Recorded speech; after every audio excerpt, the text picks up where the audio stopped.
To whoever this may impact, sometimes our lives have to be completely shaken up, changed, and rearranged to relocate us where we're really meant to be. Sometimes change feels like loss, transformation is scary, and sometimes, to discover the best version of ourselves, we must let go of absolutely everything holding us down. Welcome to I Missed Me, your new safe space. I Missed Me's purpose is to help people all around the world to come back home to themselves. It is a healing self-growth podcast that encourages people to dive deep into their emotions, heal their traumas, and ultimately love themselves. My name is Mafia Ansures. I am your host, and I hope to be a part of your healing journey. The Lux Radio Theater.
Throughout America tonight, this inspired music lifts every heart to new patriotism, as all of us join all of you in pledging full allegiance to our country. We've asked the Columbia Broadcasting System to interrupt our program tonight with any important news developments. We here in the Lux Radio Theater, as well as you who are listening, want to keep in touch with any and all events bearing upon this national emergency. In the meantime, this theater carries on as usual, which, as you know, is one of the oldest and finest traditions of the theater. Tonight, the Lux Radio Theater brings you Melvyn Douglas and Virginia Bruce in The Doctor Takes a Wife, a motley parade of characters from all walks of life constantly pass in review on the American screen. Rich man, poor man, beggar man, thief, and every other kind of people that it takes to make a world. But judging from box office records, perhaps the most romantic of the whole lot, for some reason that I'll leave to you, is the Doctor. He seems to exert even more fascination over the American people than the cowboy and the aviator. And perhaps Columbia Picture had this in mind when they filmed The Doctor Takes a Wife. It's the story of a doctor who suddenly finds himself married to an author, a beautiful young lady author, who has just made a fortune out of a book telling other young ladies the advantages of not getting married at all. And that's such an embarrassing set of circumstances that it makes a perfect beginning for a comedy. This play will put you in the proper frame of mind to do your Christmas shopping. So you'd better get started on that pretty soon. Because I believe the calendar shows there are just 14 more shopping days left before Christmas. Of course, any one of those 14 days could get off to a very bad start if you suddenly discovered that you were all out of Lux Flakes.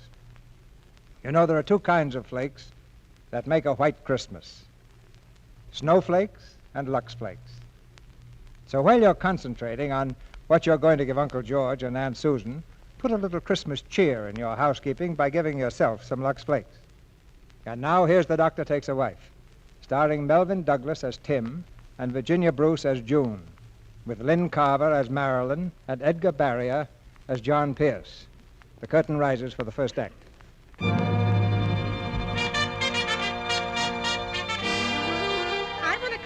No, madam, we absolutely won't run out of this edition before noon. Spinsters on Spinach is just Will you give me a copy of Spinsters on Spinach? I want 2 copies of Spinsters on Spinach mailed to my aunt. Buy a copy of Spinsters on Spinach, my dear, and read every word. You'll never look at Harry again. The author's a bachelor girl, and they say her book answers everything. Is this the book that tells you how to put men in their places? Give me another copy of Spinsters on Spinach. The book counter of the John S. Pierce Publishing Company is like $1 day in a bargain basement. And all because of one book, Spinsters Aren't Spinach. In the back of the store sits the happy publisher, his desk littered with enthusiastic telegrams. Listen to this, Miss Gray. What H.G. Wells has done for the amoeba, June Cameron has done for the unmarried woman in her book Spinsters Aren't Spinach. And there are a million wires just like it. Miss Gray, take a telegram. June Cameron, Lakewood Lodge, cut your vacation short and hurry back. Have great plans for a sequel. At Lakewood Lodge, June Cameron hurries across the lobby to the desk. The clerk is not in sight, so she bangs the desk bell impatiently.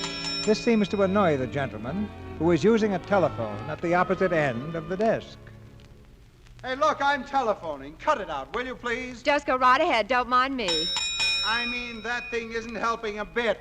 The connection's bad enough as it is. Yes, I know. Everything's inefficient up here. Come in, Miss Cameron. I'm checking out. I'm in a terrible hurry. I'd like to send a telegram to New York, Hello? please. Dad? You'll have to send it from town. We don't have that service. Well, can't you phone it in? I can't hear you. Phone's busy at the moment. What? Say it again. But I can't wait. I'm in a hurry. I'm sorry, miss. Never mind. Can somebody take my bags? Yes, and where's your car? What? Well, I'm not driving. Oh, Shaw, that's too bad. If you'd left 5 minutes ago, you might have made it. If you're going to tell me there's not another train. I'm sorry, Dad, Oh, but... there's another one tomorrow morning. But I've got to get to New York right now. Just a moment. Pardon me, but would you mind lowering your voice? The phone. Thank you. What was that, Dad? Of all the inefficient hotels I ever had. Would you mind? This is long distance. Then why don't you phone from a booth? I would if there were a booth. But this happens to be the only phone that's costing me money. What'd you say, Dad? Can I hire a car somewhere? Not in this town, miss. Oh, but that's Will ridiculous. you please keep quiet? If you were a gentleman, you'd wait till I got through. I can't carry on this conversation. You have no right to monopolize the lobby. What, Dad? Yes? Of all the stupid things I ever heard of, this is the worst. Well, I'll tell you, Dad, Oh. Hello, Dad. Yeah, I'll drive down now. Yes, I'm leaving right away. See you soon. Bye. Little difficult trying to hear, eh, Dr. Sterling? Well, it calmed down a little when the storm blew over. Well, goodbye, Mr. Bird. See you next year. Be looking for you, Dr. Sterling. So long.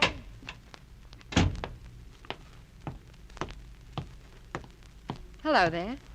Oh, it's you. I'm sorry I shouted at you. Oh, I didn't mind. But it's really bad for your nerve centers. You shouldn't get so excited. Well, I had a right to be annoyed.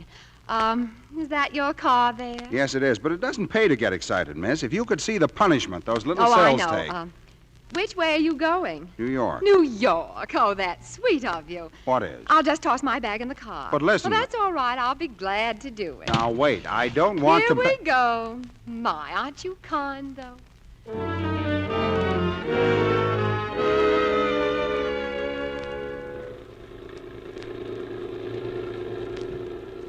I like your car. Of course, it's a little out of date, but old things are so interesting, aren't they? Oh, it's getting a little chilly. Wouldn't mind if I put on my coat. Just look out for those boxes back there, that's all. Look out! Look out! Good heavens, what's that thing? Why, it's a human head. It is not. It's a model. And if it's broken, let me see it. No cracks on that side. Spitting image of my Uncle Chester. No cracks on this side. I guess it's all right. Just be careful of it. Fond of him, aren't you? Do you always travel together? I use him, in my work. Well, I don't mean to pry into your private life, but just what is Chester to you? I teach neuropsychiatry. I'm doing research on migraine headaches. The head opens up. Oh. And just what is a migraine headache? Blood vessels in the head dilate excessively, causing pressure on the nerve centers. We go at too fast a pace, especially women. They're not constituted to take an equal place in a man's world. What makes you think it's a man's world? The modern woman can match you men fiber for fiber and have a rib left over. You must have read that someplace. I did. In a wonderful book called Spinsters Aren't Spinach. Oh, yes. Yeah, the chambermaid at the hotel had a copy. The one with no forehead. You shouldn't read trash like that. I didn't read it. Just as well. I wrote it. Oh. Well, sorry. Oh, that's all right. I didn't expect you or any other man to like it. Marriage is no longer the answer to a maiden's prayer. Standing over a hot stove is all right for the more backward of our sisters, but a new kind of woman is coming into her own. Oh, is that a fact? Yes, the kind that refuses to subordinate her own personality to that of the egotistical, domineering male. The Amazons tried it. You know, you're the complete picture of the smug male. You won't discuss it because you know I'm right. You really can't discuss anything with women. They never have an open mind. Oh, you're the perfect type. I must remember you for my second book. Oh, look, would you mind stopping in this town? I have to send a wire to my publisher. I'm very anxious to get back. Oh, it'll give you a chance to rest your nerve centers. You've been going at a fast clip, you know. On the straightway back there, you almost hit 30. Okay. But will you please hurry? Thanks. This is awfully important. Oh, there's the telegraph office. You can park right here. Well, right in front of the Justice of the Peace's office. And isn't there a wedding going on? What of it? It merely goes to prove that someone didn't read your book. You haven't heard of any lawyers in Reno starving, have you? Be right back. Make it snappy, will you? I'm due in New York at 7 o'clock. Hey, kid, you want to make a dime? Sure. What do I do, mister? Look, you see this sign? What's it say? Oh, just married, huh? Mm-hmm.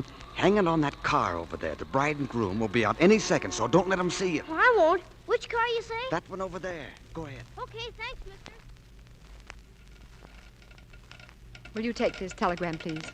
Straight telegram to John S. Pierce, Pierce Publishing Company, New York. Driving down today. We'll see you tomorrow. Have a big surprise. Best regards, June Cameron. June Cameron, are you the author? Yes. How much is the wire, please? 62 cents. I read it 3 times. Did you? There you are, 62 cents. Oh, it's simply wonderful. I keep it under the counter. Will you autograph my copy for me? Well, certainly. Give it to me. Oh, thank you, Miss Cameron. Thank you so much. Not at all. You'll see that my wire is sent immediately. I sure will. Oh, Miss Cameron, you're probably in a hurry, but I do want to tell you what this book has done for me. It's changed me into a career woman. I used to feel awful when men didn't insult me, but now I don't even care. Fine, you just keep it up. Hey, are you ready? Let's go. Coming. Goodbye. Goodbye. Goodbye, Miss Cameron. Hey, Prudence, who's that? Why, that's June Cameron herself, the author of Spinsters Aren't Spinach. Spinster, huh? Why don't she practice what she preaches? She ain't no spinster. Why, she is so. Oh, yeah? Well, take a look at the sign on the car. If that don't say just married, I can't read. Just married? Oh, so that was the big surprise in the telegram. Well, wait till the newspapers get hold of this, and I'll tell them. The deserter.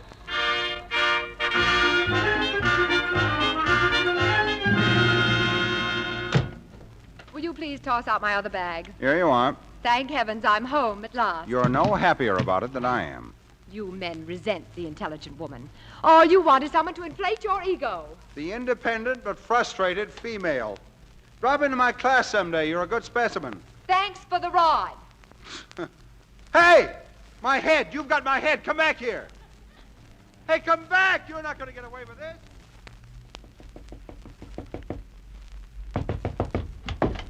Where's my head? I don't know. I left it in the car. You did not. That head cost me $250, and I'm going to stay right here until you give it to me. Will you please get out of here? No, you've got my... Oh, there it is. It is not. That's my hat box. Give it to me. It is not your hat box. My head's in there. Let go of it. Oh. Oh, now look what you've done. You've broken the nose. I'm sorry. I thought it was my hat box, really, but you pulled the box out of my hands. That's right. The career woman is never to blame. Of all the ungrateful females, you force your way into my car. I drive you for 400 miles, pay for the gas and oil, and then you ruin a $250 head. You don't need that little piece. Chester won't get a headache in the nose. All right, I've had enough. If you're going to take that attitude, you can pay for the trip. Cost me $9.80. You owe me half, $4.90. Oh, run along and correct some papers or something. Ordinarily, I'm a very calm and peaceful individual. That's because I have thin earlobes and eyes set wide apart. But you see these?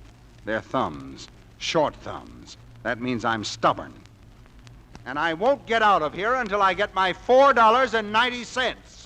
Fortunately, my thumbs show no evidence of pygmy ancestors. But I, too, can have my obstinate moments, and this is one of them. What are you doing with that ashtray? It's mine now. I'll deduct 75 cents for it. That leaves $4.15 you owe me. Oh, what's this? That's my paper knife, and you can put it right down. Well, it's not real silver, is it? No, sorry. The best I can do on this is $1. That leaves $3.15 you owe me. Now, what else? What's in this thing? That's the liquor cabinet. That's what I thought. Uh-huh. Scotch. 10 years old, too. That's more than I can say for you. This may take care of the balance. Now, let's be generous and say it's worth 40 cents a drink. Well, here's mud in your eye. I'm wrong. 20 cents.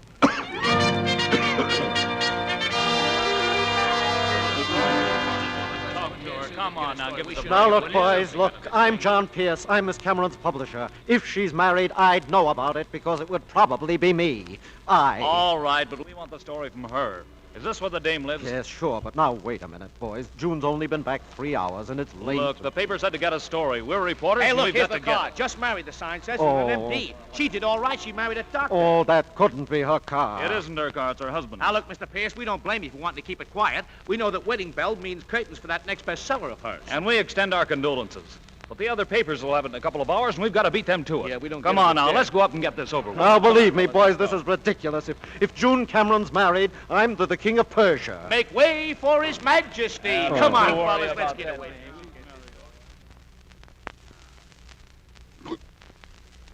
Yeah, that's good. Now, let's see. That makes a balance of 60 cents you owe me.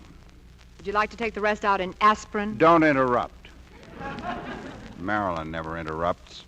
Oh, I haven't told you about Marilyn, have I? Marilyn's the girl I'm going to marry as soon as I become a professor. Look, Hamlet, now that the bill's paid, will you get out? Very well, if that's the way you feel about it. Very well. Good day, madam. Hey, not that way. That's my bedroom. Good day. Get out of there. Oh, by heavens, who is it? Congratulations. Where'd you meet him? Don't say a I'm going word to change the tonight. back of the carpets. What do you think of the matrimonial state? Well, fellas, Yeah, please. come on, we ought to get this. June, Don't listen. tell me what this is all about, Johnny. Just let me guess. I know. It's a college initiation. Look, Miss Cameron, we're all losing sleep. Who, where, what, and why did you get married? All right, fellows, it's a very funny gag. Now run along, tip over some milk wagons, and go home. You see, she isn't married. She doesn't know a thing about it. Close that door. That's my bedroom. Now, come on, Miss Cameron. Your husband's in there. What's his name? He's not my husband. Johnny, throw these vultures out of here. They're going to print I'm married. Who is he, June? That man in there? He's not my husband. Now listen Okay, we'll print that the guy in the bedroom is not your husband. No. You can't do that. It would ruin our reputation. Look, June, we might as well admit it. The evidence is right in there. Well, I guess she's married, boys. Johnny, if you'll just listen. Thanks, Miss Cameron. We'll give you a nice, dignified ride. A photographer'll be along later. Be seeing you. Come on, boys. Let's get out of here. We'll play that. Just what was the idea? Isn't he your husband? No. That migraine headache in there gave me a lift, followed me here, and ended up by passing out. You see, he's got short thumbs. And, oh, never mind. Just get it through your head. I'm not married. All right, dear. I believe you. Fine time to decide that. But don't you see, darling, it was one thing or another. It's much better the newspapers believe you're married. But it's not the truth. It'll ruin me. When my creditors get through with me, I'll have to sublet my water cooler. Or will I? Wait a minute. How many spinsters are there in America? Exactly 8 million and some thousands who aren't going to buy my book. And how many married women are there? Oh, there must be practically hundreds. I've got it. You're going to write that second book. A book about marriage. We'll call it Marriage Ain't Measles. Oh, Johnny. Johnny, dear, why don't you lie down for a minute? Whatever it is, it'll go away. Listen, what you did for the spinsters, you can do for the housewife. Get the angle, you're converted. America's #1 bachelor girl tastes the fruits of marriage and loves it. You mean to write a book you want me to pretend marriage to Dr. Jekyll in there? Oh, only till you finish the book, and then Reno and you fake a divorce. You must be pretty deeply attached to me to cook up such an idyllic arrangement with that medical pot roast. Oh, it isn't that, dear. This is business and terrific. We can sell 1 million copies of Marriage Ain't Measles. Well, do you actually think if I wrote a book on marriage, it would sell? Oh, I knew you'd come through. Of course it would. Women would love someone to give them a reason for why they got married. Glorify the American home, security, the fireside. Show them how to keep romance alive. Right. Teach every wife to... Oh, but what about Junior in there? He'll never go through with it. I'll take care of him. I'll be back and talk to him first thing in the morning. Morning? Well, we can't take him out now. There might be reporters around. They'll think it's a gin marriage. Well, it's all settled then. Good night, darling. See you tomorrow. Hey, where am I going to sleep? How about the couch there? That's what I thought.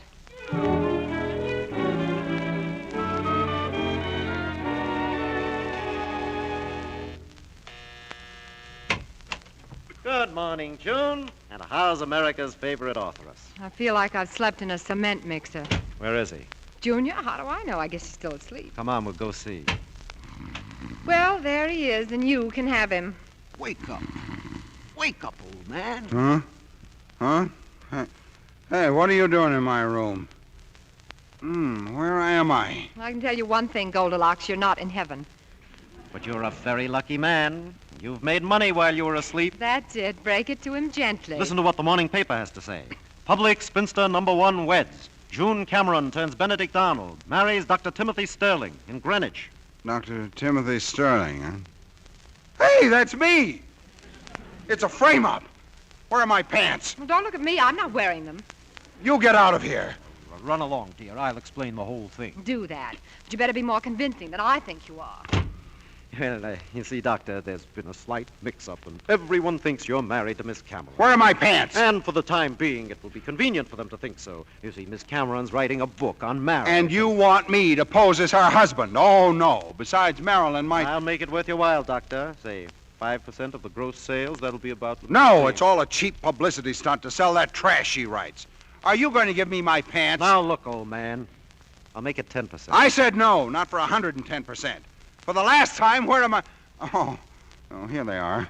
Now, let's not be hasty about this. 10% of the gross sales of that book will be a tidy little sum. Where's my head? Huh? I said, where's my head? How about the one with your hat on it? That's not it. The wax head, the one that opens up. Don't tell me that... Oh, there it is. Now, if you'll just get out of my way, I'm going. Now, look, Doctor. Get out of my way and don't ever bother me again. If you do, I'll sue you for 10%. Good day.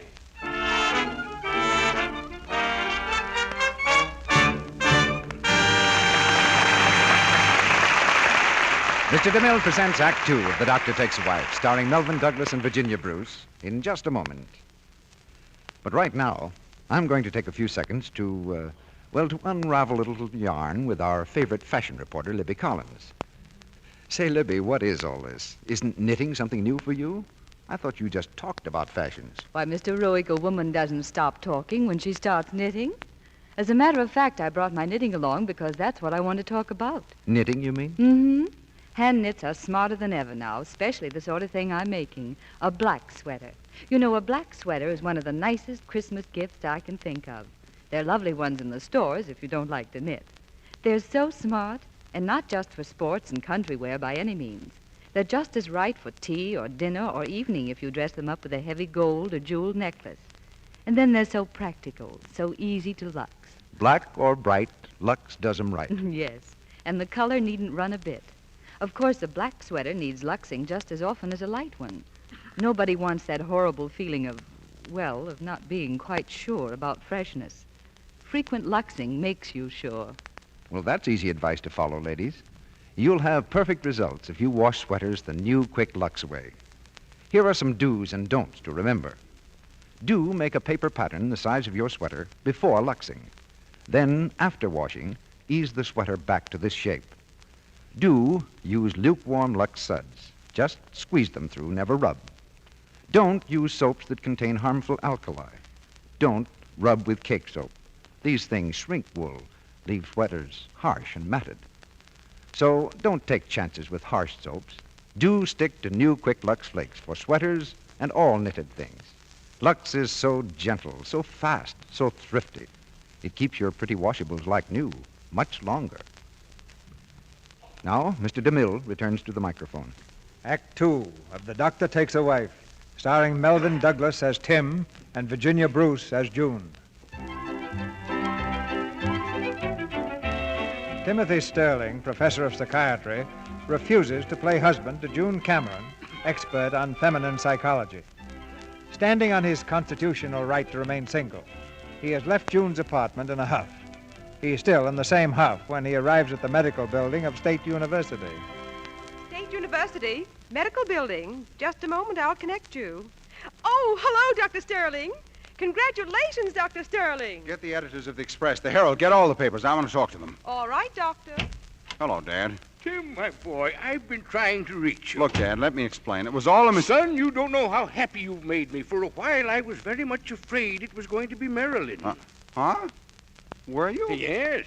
Definitely an inferior mate. Now, Dad, let me tell you... I know how these things happen. Suddenly the right person comes along, and the next thing you're married. Very wise. Dad, Sit down. I want you to sit down. I've got something to tell you. It may be a shock. I've got a little shock for you, my boy, but a rather pleasant one.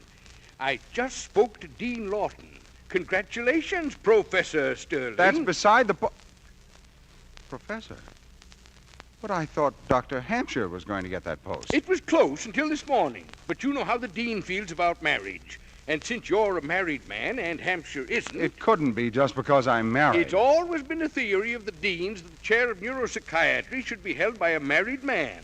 A man who leads a natural, well-balanced life will have a sounder approach to the study of the unbalanced. Professor Sterling. Oh, that's too bad. Now, what's the matter, son? Don't you want the professorship? Oh, yes, I do. But you see, Marilyn's coming in on the boat in about an hour, and the truth is... Congratulations, Professor Sterling. Congratulations. My boy. Dean Lawton. Congratulations, Professor Sterling. When can we see the bride? Oh, anytime. Well, that's fine, son. We'll all drop around tonight. Hello? Who? Oh, the Herald. No. I didn't want to make a statement. Oh, well, the reason I called was that Mrs. Sterling and I would like to take a 2-year subscription.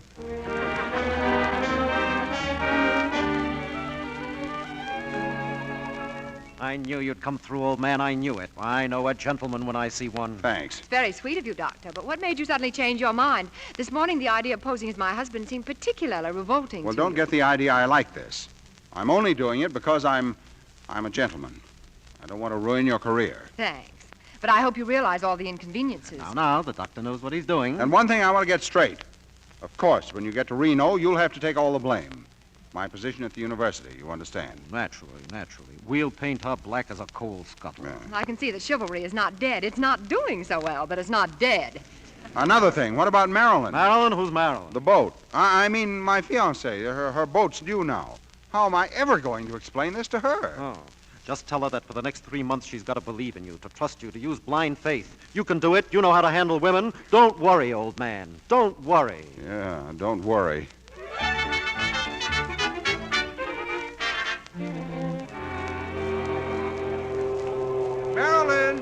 Marilyn, here I am, dear, over here. Hello, sweetheart. Hello, sweetheart. How touching.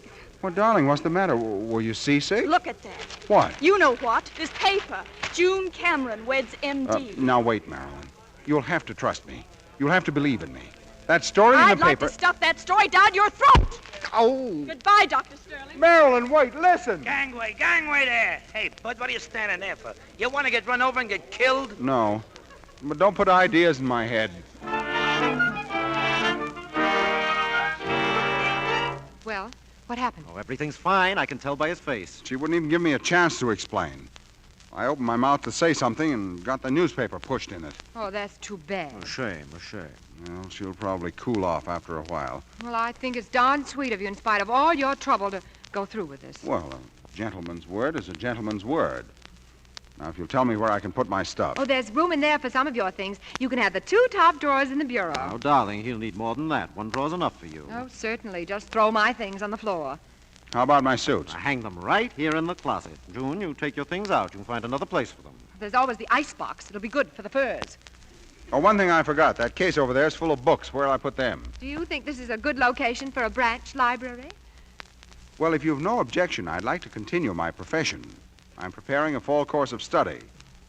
Is this my bed? Oh, yes, the couch. I slept there all last night, and, I didn't even know I was sleeping. That's fine. Then you sleep there. I was wrong.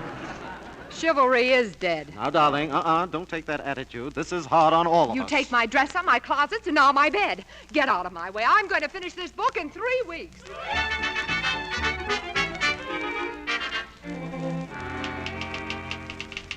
There he'll stand, the man you love. Will you please stop that typing? What? I'm doing some important work, and it bothers me. And that muttering, too. Look, Pasteur, this is the way I work. You'll have to get used to it. You realize I'm doing you a favor just being here? Answer the door. Why don't we hire a butler, dear? Well, I'm delighted. My dear, I'm so happy. Well, hello, Dad. I forgot to tell you, dear.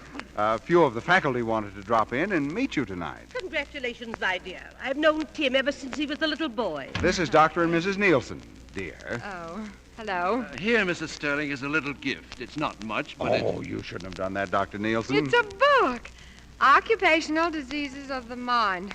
But just what we needed, you know. I was only saying today that... Dear, don't you think we'd better make some sandwiches? The others will be here in a minute. Others? Isn't that wonderful? With all she's had to do, making fancy sandwiches. Can I help? Oh, no, thank you. I've got some cookies. I'll whip up a little coffee. I'll just tag along, Kim. I'd like to see the bride. It's been awfully nice of you, Dr. Lionel, to help. Why, I've enjoyed it, my dear. What else can I do? Well, we're just about ready. The coffee's done. Oh, here, you take these cookies and put a couple on each plate. I'll give 3 to the dean. He has a coconut fixation. That's playing politics. Well, Tim's professorship's worth an extra cookie. You know, it's pretty funny. For years, Tim has been working 14 hours a day for that professorship. Finally, he gets it, but not because of his research. The thing that decides it's a simple little custom called marriage. Wait a minute. The dean gave Tim the professorship just because he was married to me? Of course. Oh, how unusual. You know, I think the dean deserves a couple of more cookies.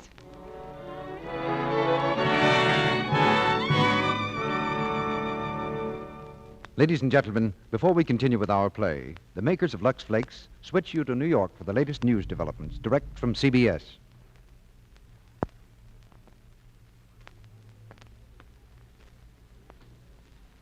This is John Daly reporting from the CBS newsroom in New York, and here are the latest developments in the war with Japan. The first phase of the Japanese surprise attack against British and American possessions in the Pacific appears to be continuing full force. Late reports are sketchy, but they indicate that the offensive is still favoring the Japanese. CBS correspondent Tom Worthen reported from Manila a short time ago that there have been 6 raids on the Philippines since the war started, from Luzon in the north to Mindanao in the south. Manila itself has had 3 alarms, but Worthen said no bombs have actually dropped inside the city. Japanese forces are said to have landed on Lubang Island near the entrance to Manila Harbor. And Tokyo now claims the occupation of the American-owned islands, Guam and Wake, and the Japanese maintain that a blow of annihilation was dealt Hawaii's Pearl Harbor naval base in yesterday's initial attack. According to official Tokyo claims, an American warship has been sunk off Guam, and several American merchant ships have been captured. Tokyo has not admitted a single naval loss. Meantime, Governor Poindexter of Hawaii reported a short time ago that Hawaii has been calm since the first blow.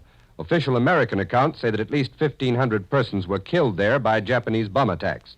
The Japanese news agency Domei claimed just a few minutes ago that almost 300 American planes have been destroyed in the 2-day-old Pacific War. On America's part, that war became official a little over 5 hours ago when President Roosevelt signed the war resolution that had been passed in Congress with only 1 dissenting vote. Earlier in the day, Britain declared war, and Prime Minister Churchill pledged the full resources of the British Empire in the struggle with totalitarianism and aggression. Japan now faces not only the United States and Britain, but these other members of the non-Axis world: Nicaragua, Canada, Costa Rica, Haiti, Guatemala, San Salvador, the Dominican Republic, Australia, Honduras, the Free French government, and the Greek and Belgian governments in exile. Mexico and Colombia have broken off diplomatic relations with Japan, and they are expected in the war tomorrow, along with South Africa. China, which has been fighting Japan for 4 years, is reported preparing a declaration not only against Japan, but against Germany and Italy. On the West Coast, air raid preparations are well underway. It's just been reported that all San Francisco radio stations are now off the air under orders from federal authorities. CBS correspondent William Slocum phoned that news from San Francisco just a minute ago. And since we've been on the air, we have just received a late bulletin from San Francisco. The News Chronicle reports that 50 unidentified planes have been sighted flying from the southwest toward San Francisco. It also reported that all lights have been blacked out for 10 miles below the metropolis. That is a bulletin that has just been handed to me here in New York in the CBS newsroom. Now, a similar order closing all radio stations in Spokane, Washington, has been issued, and the Army has ordered the evacuation of all women, children, aged and infirm persons from regions around Fort MacArthur at San Pedro. In Washington tonight, the White House announced that President Roosevelt will speak to the country in a fireside chat at 10 o'clock tomorrow night, Eastern Standard Time. The White House also said that lease lend aid to Britain and Russia will not be interrupted by the outbreak of war in the Pacific. At the same time, Presidential Secretary Stephen Early issued a statement denouncing Germany. The Nazis, he said, have done everything possible to push Japan into the conflict. So far, neither Germany nor Italy has carried out the provisions of the tripartite Axis Pact and declared war against the United States. As you know, the pact said that if any member of the Axis alliance becomes involved in war with a power that was at peace when the pact was signed in 1940, the other two members would go to the assistance of that member. The propaganda statements out of Berlin would seem to confirm the charge made by the White House tonight, though. At least the Nazis say Japan kept them informed throughout the preparations for attack in the Pacific. Earlier today, the Rome radio said that a state of war exists between the United States and the Axis powers, but that claim has not been officially confirmed so far in either Rome or Berlin. And with the United States united this evening in one single resolve to destroy Japanese militarism once and for all, American recruiting officers report that they have been swamped with men seeking to enlist. Thousands of men in every state of the Union have volunteered, even demanded, that they be allowed to serve. Before we leave you, we repeat again this bulletin which has just come in from San Francisco. Since we've been on the air, we've received this bulletin. The News Chronicle in San Francisco reports that 50 unidentified planes have been sighted flying from the southwest towards San Francisco. It's also reported that all lights have been blacked out for 10 miles below the metropolis and over an area 35 miles along the coast. And that's the latest news on the Pacific War. Columbia will interrupt its regularly scheduled programs to bring you the latest news. Our next scheduled news broadcast will be at 10 o'clock. And now we return you to the Lux Radio Theater in Hollywood.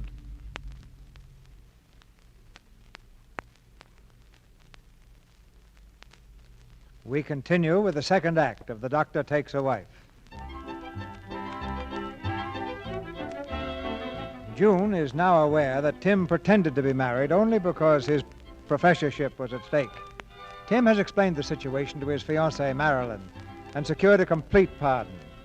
For a while, things have been looking very rosy, but now Tim is again at the boiling point. All right, now this time you've gone too far. Who had this picture printed in the paper? Johnny, you promised me you wouldn't. Don't blame me. Charlie must have done it. Look at that. I've never had my arms around her in my life. I know, old man. It's what they call a composite photograph. They do it by I don't care how they do it. You realize it took me 3 solid hours to explain this to Marilyn? Marilyn. Would you mind not mentioning her name more than every other breath? I'll mention the name of my fiancée as often as I please. You resent any woman who's feminine. You resent any woman who doesn't smoke long black cigars and isn't general manager of a couple of railroads. Now, wait a minute, kids. Furthermore, you've no right to say those things. You've never even met Marilyn. Well, she's going to marry you. That gives me a rough idea. Now, look, I've got an idea. I can count on one thing. At least she won't wisecrack through our honeymoon. Just to make sure, better not wear those green pajamas you got hanging in the closet. What? Hello there. Now, don't tell me you two are having another quarrel. Well, she... Mr. Pierce, are you here again? Yes, sir. Mr. Pierce, did you ever study chemistry? No, sir. Well, if you had, you'd know that sometimes 2 elements can be placed together successfully. But when a third element, known as a catalytic agent, is added, there is frequently an explosion. Pop, you can rule him out. He's only an innocent bystander. Well, no matter. Tim, I just dropped by to give you a little advice. When you talk to Burkhardt this afternoon, make it clear that you don't want him to use any of your research in his new book. Well, thanks, Dad. I appreciate the advice, but after all, Burkhardt's a... June, you'll be along. See that Tim doesn't get too generous. Oh, well, I don't think I'm going with him. Oh, yes, dear. I forgot to tell you, the Burkhardts invited us for the weekend. Why, you... We'll be leaving in a few minutes. You'd better start packing, dear. It'll be an interesting weekend. Oh, yes, I'm sure. Yes, they have a 15-year-old daughter. She's just written a novel, and she's dying to read it to you. Well, I won't hold you up. It's a good 7 hours drive. Goodbye. Bye, Dad. I'm sorry, I forgot to mention it. That's all right. I'm not going. Oh, you've got to go. That father of his will think you're staying behind because of me. But I was going to finish the book over the weekend. Well, you can work up there, darling. It's probably an idyllic setting. The forest primeval, the winding streams. And a babbling 15-year-old reading me an enchanting little epic called Sink or Swim or Sarah Goes Out for Basketball. Oh, no, gentlemen, I'm not going.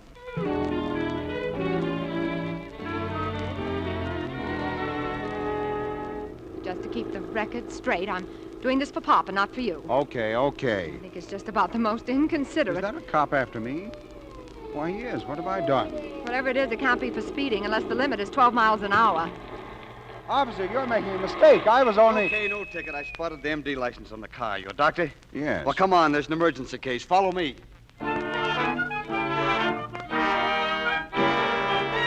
How soon will it be, Doctor? The baby won't be along for a while yet. It's mighty kind of you to put yourself out this way, but I'm sure glad you're here. The missus been having a lot more trouble than usual. Oh, most of the time it just seems that way. I think she'll get along all right. Can you get me some hot water, Mr. Martin? Well, I'm kind of laid up, Doc. My foot. Billy here's been doing some of the work. Dad's had his foot banged up for almost a week now. He has. Well, let me see it. What's wrong with it? Sort of twisted it. Sort of twisted. Yes, maybe you sort of broke it. I'll take a look at that while I'm here. Where's your nearest neighbor? Mrs. Sawyer, about a mile down the road. We'll have to get her. Is it anything serious? Oh, just a baby and a broken ankle. Say, there's a Mrs. Sawyer down the road. Billy here will show you where she lives. Would you mind driving down and getting her? I may need some help. I'd better run upstairs now. Make it snappy, will you? Hey, didn't you hear the doc? What does Pasteur think is wrong with me? Huh, miss? I said, what's wrong with me? I can help. Come on, Billy, show me where the stove is. Run up and tell the doctor the water's boiling, will you? Okay. Mr. Martin, what does the doctor want to use for rags? Can't you use those over there, miss? Well, I think you'll want clean ones. This'll do. You're not going to tear up that dress. Well, that's all right. Extra one I brought along. Everything all right down here? Where's Mrs. Sawyer? Couldn't she come? I don't know. I didn't ask her. Oh. Say, that's a pretty nice sterilizer there for a homemade job. Rig it up yourself? Mm-hmm. That's your new dress you're tearing up. It made me look too feminine. How's the missus, Doctor? Almost any time now. Doc! Hey, Doc! Ma says for you to come right away. All right, son, all right. You better get some more water at the pump. I'll be needing it. Okay, you can stop pumping now. You're about ready to drop, aren't you? Is the baby here?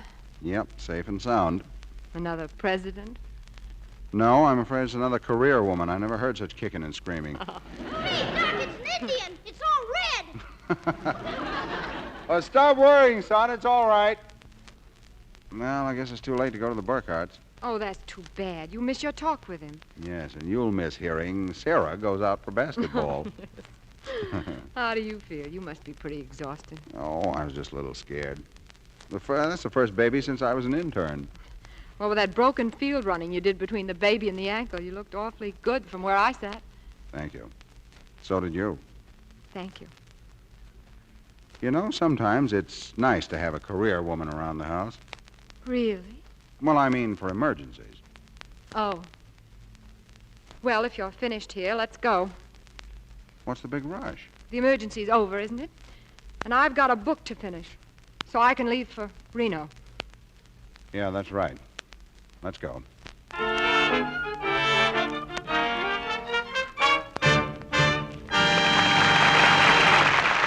pause now for station identification.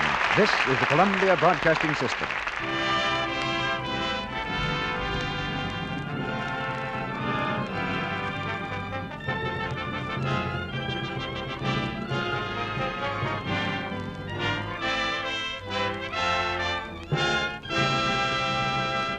After a brief intermission, Mr. DeMille and Melvin Douglas and Virginia Bruce will bring us Act 3 of The Doctor Takes a Wife. Meantime, let's listen in, first in a busy office. Her application can go on file. She's not the type of girl for this office.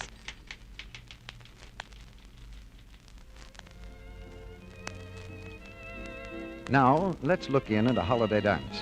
I wish the boys would ask Ruth to dance. She's feeling left out. And last, in a home around the corner. Hello? Oh, hello, Mary. Who did you say? Oh, my dear, don't let's have her on the committee. We all know people like these who aren't as popular or successful as they might be. And you know, it seems too bad when just a word or two could straighten things out. Well, that sort of word or two is awfully hard to say, though. No one likes to criticize another person for lack of daintiness. But the trouble is, we ourselves can't tell when we offend. That's why it's so important to take particular care with the things we wear. Underthings especially should be luxed every day. Dresses, blouses, and sweaters often. It's easy to do this, too, because new Quick Lux is so fast. Takes away every trace of perspiration so quickly. Then you're sure of freshness. Sure, too, of keeping dainty things new-looking longer. Lux is gentle. Safe for everything safe in water. With girls who have the daily Lux habit, here's what happens in offices. I'll keep her application here on my desk. She's just the type we want.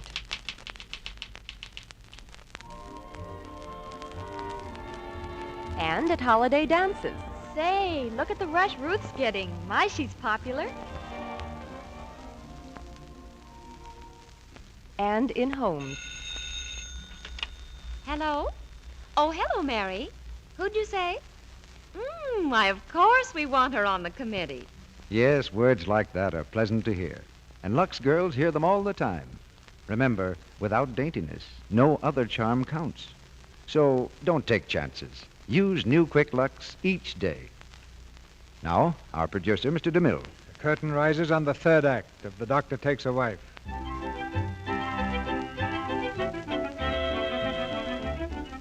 June's new book has been finished and published, and overnight heads the bestseller list. There's no longer any reason to keep up the pretense of a marriage. So Tim and June have packed their belongings and are ready to move out of the apartment. Well, I guess that's everything. I'll send someone around to pick up these books. I take them now, but we're driving up to Marilyn's uncle's for the weekend. That's all right. I'm sorry Marilyn insisted on you leaving for Reno tonight. No, I don't blame her. I'd have done the same thing. I think she's been pretty decent about the whole thing. And that goes for you, Doc. Without a husband, the book never would have been written. Without a wife, I'd never been made a professor. Well, we've spoken our little pieces, so goodbye. Take good care of Chester. Goodbye. I hope you and John Pierce will be very happy. Thanks. And that goes for you and Marilyn. Thanks. Goodbye. Oh, I forgot to tell you. When we first started this thing, I said I wanted you to take the blame for the divorce. I really didn't mean that. I'd rather you blame it on me. I will not. A bargain's a bargain. But it wouldn't look good for you. The other way's simpler. No, I won't do it. Wait a minute. Look at these thumbs. They're very short. I'll just say it was cruelty or something. Tell them I corrected papers in bed. Goodbye, June. Goodbye, Tim. Well, hello there, old man. Hello. Microscope's all packed? Mm-hmm. Well, our little marital conspiracy turned out beautifully for all of us. Nobody the wiser. Yeah. You know, Pierce, you're a pretty lucky fella. Yes, the book's selling like the proverbial hotcakes. I wasn't talking about the book. Oh, yes, June's a wonderful woman. Well, bye, Professor. So long. Hello. Does Frida Schultz live here? You've got the wrong... Oh, hello, Johnny. Here are the railroad tickets, honey. I thought it would be best to use another name. How do you like it? Do I look like Frida Schultz to you? Let's see. Oh, a little. Don't you see, if they find June Cameron in Reno, it'll kill the book. This way we can sell it right up to the day you announce the divorce. You've figured out everything, haven't you, Johnny? Darling, I'm a very happy man. I just added it all up. In 6 weeks, we can sell 80,000 copies. Wow. What's the matter? Nothing. Oh, there must be something. I said nothing's the matter. I'll take it. Good morning. I'm from the Morning Express. I'd like to see Miss Cameron. No interviews today, old man. If you'll phone... I think she'll see me. Hi, Miss Cameron. What do you want? Didn't you say, Miss Cameron, that you were married in Greenwich? Why, yes. Strange. I've just been talking to the License Bureau up there, and they've got no record of it. Well, you see, it wasn't in Greenwich proper. It was a little outside. Yeah, it was a little place by the fork in the road. Look, let's stop kidding around. I followed a hunch and checked up. I happen to know you were never married. How dare you make such a statement? If I'm wrong, show me the certificate. Well, you see, it's in... It's in my safety deposit box. Look, you needed that kind of publicity for the book. I hate to be the guy to kill the golden goose, but my job is to get news, and this is a great story. But you can't print it. It's not true. All right, I'll give you a break. We don't go to press until midnight. You can show me you're married before then, I'll kill the story. That's a real break for you. You can't print that. Think what it'll do to the book. Think what it'll do to Tim. They'll throw him out of his job. Who cares? I care. If this comes out, he won't be able to get a job as a horse doctor. After he's been so decent with us, you take that selfish... Well, I didn't mean it that way. It's just that the copies are already printed. Your affection for me is touching. The fact that the tabloids will make me look like a combination of Madame du Barry and Cleopatra doesn't make the slightest difference to you. Oh, that's not it, June. The profits... Profits, they're important, not people. Here's the future of a really great man at stake, and you're worrying about carnations for your buttonhole. Are you in love with this bumpkin? Yes, I am in love with him. What do you think of that?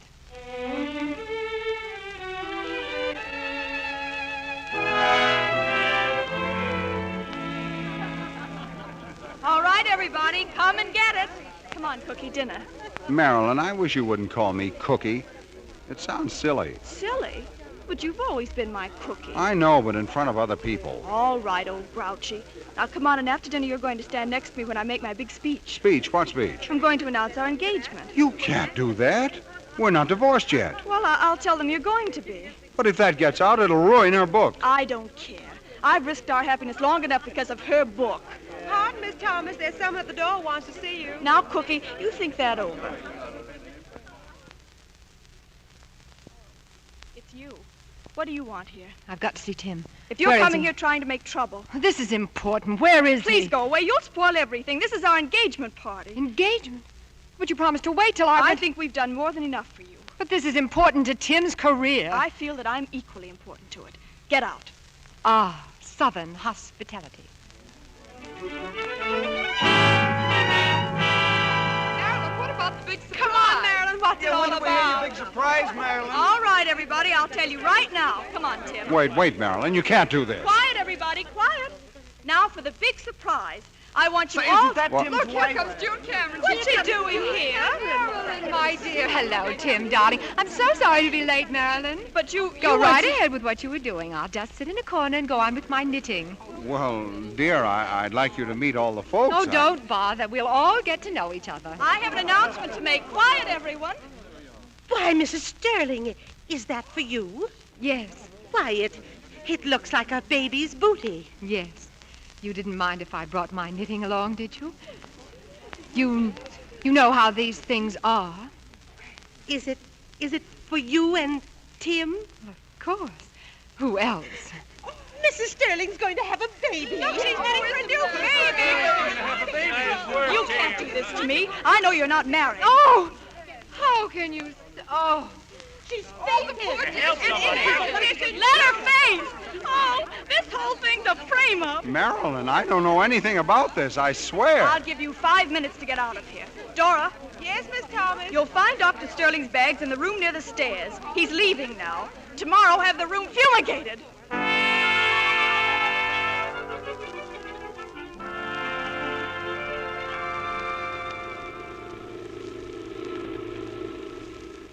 And so the reporter just followed his hunch and found out we really weren't married. That's why I came to the party. Uh-huh. Well, what are you going to do about it? Sure, what is there to do? Congratulations for the cutest trick of the week. Oh, believe me, I didn't plan it. But when she told me she was going to announce your engagement, the cat in me crept out. Uh-huh. Where can I drop you? Let me off at the first hotel. I don't know where it'd be around here. You can ask in that gas station. That's what I intended doing. All right, I just suggested it. Nice night. Fill her up? No, thanks. Where's the nearest hotel? You're looking at it. Sam Appleby's Spotless Auto Court. Nice, clean, soft beds. $1.50 and up. All right. Will you take my bag? Yes, ma'am. Well, goodbye. Goodbye. This way, ma'am. Cabin's right down here. Thanks. Certainly is a fine night, isn't it? Yes. Isn't it? Well, this is your cabin. Go right in. You can put my bag down there. Anywhere. All righty.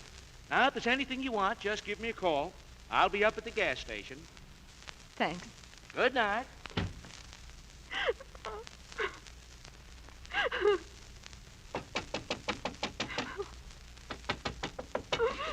Hey! Who is it? Me, Pasteur. Open the window. Oh, go away. June, I want to talk to you. Go away. Don't be silly. Let me in. No. Hey, look. You see those short thumbs?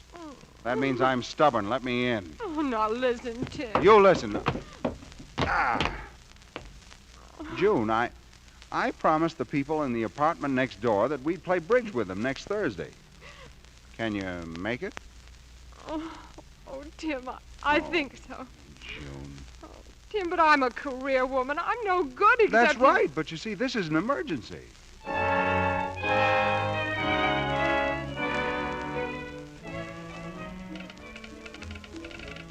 We'd like to send a wire, please, to the Morning Express. The message, please. At home, Bungalow 5, Sam Appleby's Spotless Auto Court. Marriage certificate number Y87642. Best regards. And sign it, Dr. and Mrs. Timothy Sterling.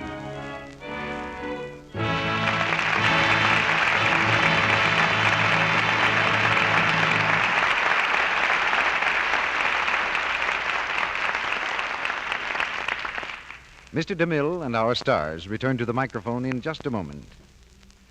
Now, here's the kind of thing that women say when they change from ordinary wash day soaps to new Quick Lux for their dishes. Say, this new Quick Lux is wonderful. I just can't believe I need so little to get a whole big dishpan full of suds. It's true, though. Thrifty new Quick Lux gives you more suds, ounce for ounce, even in hard water, than any of 10 other popular soaps by actual laboratory tests. From 2 to 4 times as much suds as some of those soaps, and more than any of them. But that's not all. You're due for a lot of pleasant surprises. For not only do you get more suds with Lux, but you get them so fast. Why, they start piling up the second you turn on the water. And here's the pleasantest thing of all. Those rich, quick suds are so kind to your hands. That has been proved in the famous one-hand tests. You see, there's no harmful alkali in gentle new Quick Lux to roughen or redden your skin. No harsh, red dishpan hands for you. Not when you stick to Lux Flakes for your dishes. You try Lux and see. Start right in tomorrow and prove these things for yourself. There's a big box of new Quick Lux waiting for you at your grocer's. It comes in the same familiar package and doesn't cost you a penny more. Now, here's Mr. DeMille with our stars. The doctor took a wife, but we've persuaded him to bring her back. So Melvin Douglas and Virginia Bruce join us again at this microphone. Thank you, C.B. Well, Virginia, I guess we've done it again. Certainly looks like it, Mel. Now we'll have to go after Bill Powell and Myrna Loy's reckon. I don't want to seem over-curious, but what's this all about? Well, Virginia and I just got married again. In the play, I mean. And it's happened 3 or 4 times before on the screen. So, in 1945, if our luck holds, we hope to pass Bill and Myrna. That's pretty ambitious, Mel. They've held the championship for years. We just want to know whose side you're on, Mr. DeMille. Mm-hmm. If you aren't Forrest, you're a Guinness. Now, if you really want to know where I stand, I'm directly behind the 8 ball. Well, in the meantime, why don't you tell us about next week's play? Thank you for helping me out, Virginia. Next week's play was a great success as a Warner Brothers picture. And before that, as a novel, it led the bestseller list for months. It's All This and Heaven, Too. And our stars will be 2 of America's most distinguished dramatic players, Betty Davis and Charles Boyer. Yes. That's the way we feel about it, too. In All This and Heaven, Too, we have a play made to order for these fine artists. Betty Davis and Charles Boyer starred in this drama on the screen. So those who saw the picture know that they'll hear 2 acting performances of rare power next Monday night. Congratulations, C.B. That's a real dramatic scoop. We'll all be listening. Good night. Good night. Good night. We pronounce you both terrific.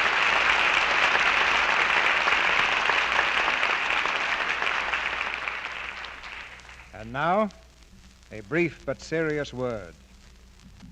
It is war. War to the end. Japan has asked for it, and America is answering in the strongest language the world has ever heard. Every city must back the men in the armed forces. Back them with work and with money. Buy United States defense bonds and stamps. Get them at your post office or savings and loan association. Get defense stamps at your retail store or from your newspaper carrier boy. Buy them as often as you can, and guarantee the destruction of the Japanese Empire.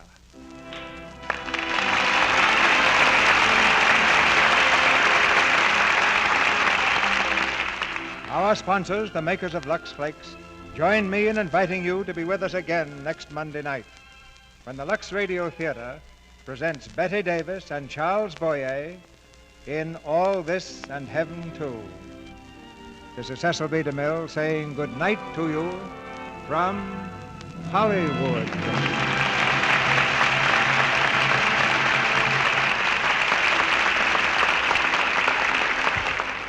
Melvin Douglas appeared tonight through the courtesy of Metro-Goldwyn-Mayer and is currently seen in their production of Two-Faced Woman.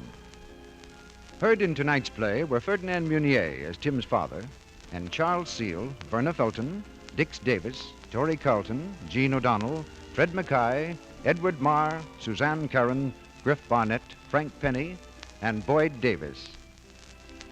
Tune in next Monday night to hear Betty Davis and Charles Boyer in All This and Heaven Too. Our music was directed by Louis Silvers, and your announcer has been Melville Ruick. This is the Columbia Broadcasting System.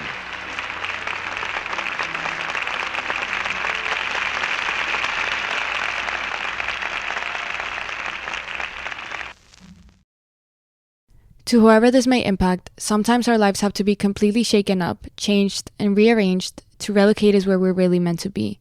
Sometimes change feels like loss, transformation is scary, and sometimes, to discover the best version of ourselves, we must let go of absolutely everything holding us down. Welcome to I Missed Me, your new safe space.